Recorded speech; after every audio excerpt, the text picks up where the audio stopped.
আমার কাছে গরমকাল ভালো লাগার একটা স্পেশাল রিজন হলো এই কাঁচা আম।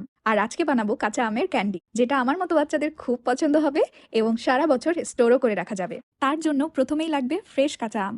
আমগুলো আমরা খোসা ছাড়িয়ে নিয়ে সুবিধা মতো কেটে নেব। ভিডিও দেখে হয়তো বুঝতে পারছেন আমি আমের পুরুত্বগুলো কেমন রেখেছি। আপনি চাইলে আরও একটু মোটা করে কাটতে পারেন। আর বানানোর সময় একটু বেশি করেই বানাবেন, কারণ এটা আসলেই মজা হয়। আর সুবিধার বিষয় হলো এটা সারা বছর স্টোরও করা যায়। বোঝার সুবিধার্থে আমি আমের পিসগুলো আরও কাছ থেকে দেখিয়ে দিচ্ছি। আমগুলো কাটার আগেই আমি ধুয়ে নিয়েছিলাম। সব আম কাটা হয়ে গেলে এখানে আমরা স্বাদ মতো লবণ এবং বেশি করে চিনি অ্যাড করব। এখানে আমি 1.5 কাপ চিনি অ্যাড করেছি। আম যেহেতু অনেক টক, তাই এখানে চিনিটা একটু বেশি দেওয়া ভালো। আপনারা আপনাদের টেস্ট অনুযায়ী চিনির পরিমাণ বাড়িয়ে বা কমিয়ে দিতে পারেন। লবণ এবং চিনি মাখানোর পরে 1 থেকে 1.5 ঘন্টা রেস্টে রাখতে পারলে খুব ভালো হয়। এতে আমের টক ভাব অনেকটা কমে যায়। আর হাতে যদি সময় কম থাকে সেক্ষেত্রে চিনি গলে পানি হয়ে যাওয়ার সাথে সাথে পরবর্তী স্টেপে চলে যেতে পারেন।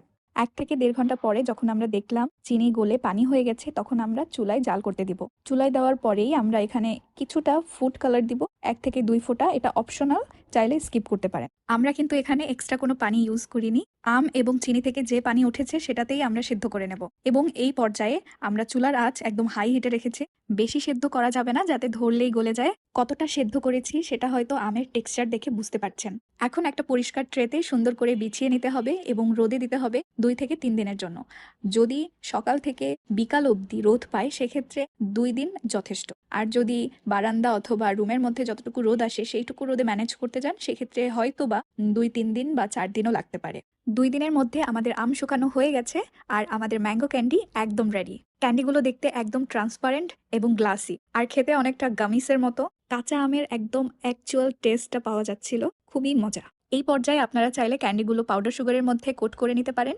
এটা অপশনাল, জাস্ট দেখতে সুন্দর লাগে এজন্য কোট করা আর কি। তারপরে একটা এয়ারটাইট জারে বছর জুড়ে স্টোর করে রাখতে পারবেন।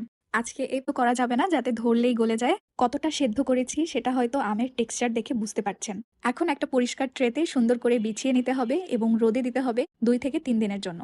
যদি সকাল থেকে বিকাল অবধি রোদ পায় সেক্ষেত্রে 2 দিন যথেষ্ট। আর যদি বারান্দা অথবা রুমের মধ্যে যতটুকু রোদ আসে সেইটুকু রোদে ম্যানেজ করতে যান সেক্ষেত্রে হয়তো বা 2-3 দিন বা 4 দিনও লাগতে পারে।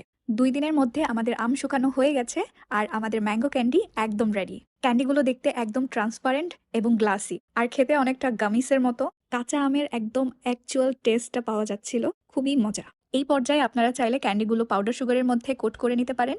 এটা অপশনাল, জাস্ট দেখতে সুন্দর লাগে এজন্য কোট করা আর কি। তারপরে একটা এয়ারটাইট জারে বছর জুড়ে স্টোর করে রাখতে পারবেন। আজকে এই পর্যন্ত। নেক্সট কোন ভিডিও চাই কমেন্টে জানাতে পারেন।